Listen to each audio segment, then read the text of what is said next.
धर्मनगरी अयोध्या में फिल्मी सितारों से सजी अयोध्या की रामलीला का आगाज हो गया है। फिल्म जगत की कई मशहूर हस्तियां अयोध्या में मौजूद हैं। फिल्मी हस्तियों से सजी अयोध्या की रामलीला का रिहर्सल हुआ, जहां सबसे पहले गणेश वंदना और मां शबरी के पात्र पर मंचन प्रस्तुत किया गया। आपको बता दें कि अयोध्या की रामलीला का यह तीसरा वर्ष है। पिछले 2 वर्षों में रिकॉर्ड दर्शकों ने वर्चुअल तौर पर अयोध्या की रामलीला को देखा है। इस बार तीसरा संस्करण है, जिसमें फिल्म जगत की जानी मानी हस्तियां नजर आएंगी। तो वहीं माता शबरी का रोल निभाने के लिए रामनगरी अयोध्या भाग्यश्री ने सबसे पहले रामलला व हनुमान गढ़ी का दर्शन पूजन किया। इस दौरान उन्होंने कहा कि यह सौभाग्य मेरा है जो बार बार अयोध्या आ रही हूँ। भगवान रामलला व हनुमान गढ़ी का दर्शन हो जाता है। उन्होंने कहा कि पिछले साल मैं माता सीता के किरदार में नजर आई थी, इस बार माता शबरी में नजर आऊंगी। मुझे अयोध्या आने का मौका मिलता है, यह मेरे लिए सौभाग्य की बात है। दोनों किरदारों के अंतर में पूछे जाने पर भाग्यश्री ने कहा कि दोनों किरदार भक्तिभाव से हैं, चाहे वे सीता माता हों या मां शबरी का। आपको बताते चलें कि कौन सी फिल्मी हस्ती किस पात्र का अभिनय करेगी। रामलीला में भगवान राम का किरदार फिल्म अभिनेता राहुल बूचर निभाएंगे। फिल्म अभिनेत्री भाग्यश्री शबरी के रोल में नजर आएंगी। भाग्यश्री ने पिछले साल माता सीता का रोल किया था। इस बार सीता का रोल अभिनेत्री दिशा रैना करेगी। शाहबाज खान रावण का किरदार निभाएंगे।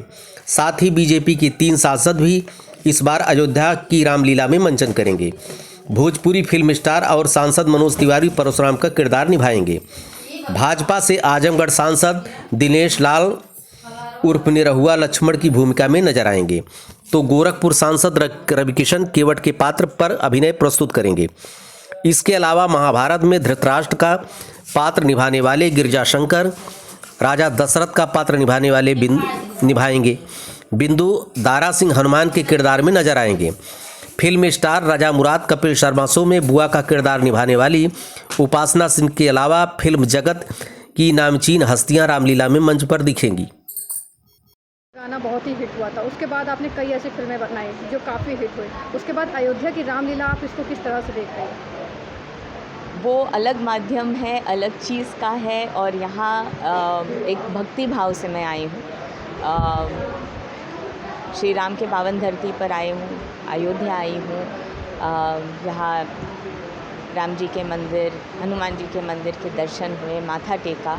तो एक जो अंदर की भावना है वो प्रकट होती है कि भाई ये पूरा संसार जो है वो उसके कृपा से चलता है। तो वो भावना बिल्कुल अलग होती है, और जो यूट्यूब और जो फिल्में मैं करती हूँ वो अलग होता है। तो दोनों को कंपेयर नहीं किया जा सकता। तो मैम रोल कर रही है, जो कि सबरी का रोल जात पात देखेंगे इस रोल को करने के बाद। मेरे ख्याल से कोविड ने सिखा दिया कि सब के लोगों में वही खून बहता है, वही हम सब एक ही सांस लेते हैं, एक ही ये धरती के खाना खाते हैं, और इसी पावन धरती राम जी की धरती पर हम लोग सब एक मत जीते हैं। तो ऊंच नीच में मैं बिल्कुल विश्वास नहीं करती हूँ, ना तो मैं मानना चाहती हूँ। मैं सोचती हूँ कि एक ही धर्म होना चाहिए, वो ह्यूमैनिटी का। हम सब जात पात पर ना जाकर हम ये सोचें कि हम एक दूसरे के सहायक बने, हम एक दूसरे से प्रेम भाव से बात करें, और भगवान की कृपा से सब स्वस्थ रहे। ये सबसे इम्पोर्टेंट है। देखिए, अनफॉर्चुनेटली हमारे देश में जाति पाति को लेकर बहुत भेदभाव होता ही है। बहुत से लोग उससे गुज़रते हैं, बहुत नुकसान होता है उनका, बहुत दुर्व्यवहार होता है उनके साथ, जो नहीं होना चाहिए। तो जब हम वो किरदार निभाते हैं तब हम ये सोचते हैं कि शायद वो किरदार निभाने से हम लोगों तक ये पहुंचा सके कि अगर हम वो किरदार निभा सकते हैं तो वाकई उनमें और हम में कोई फ़र्क नहीं है। उसमें मेरे मन में या कुछ भी भावना ऐसे नहीं आई कि मैं एक नीच जाति की औरत बनकर वहाँ पर स्टेज पे खड़ी हूँ। बात यह है कि शबरी का भक्ति भाव जो था वो भगवान राम को सबसे प्रिय था, और वो भक्ति भाव जब तक इंसान में होता है तब तक कोई ऊंच नीच नहीं होता।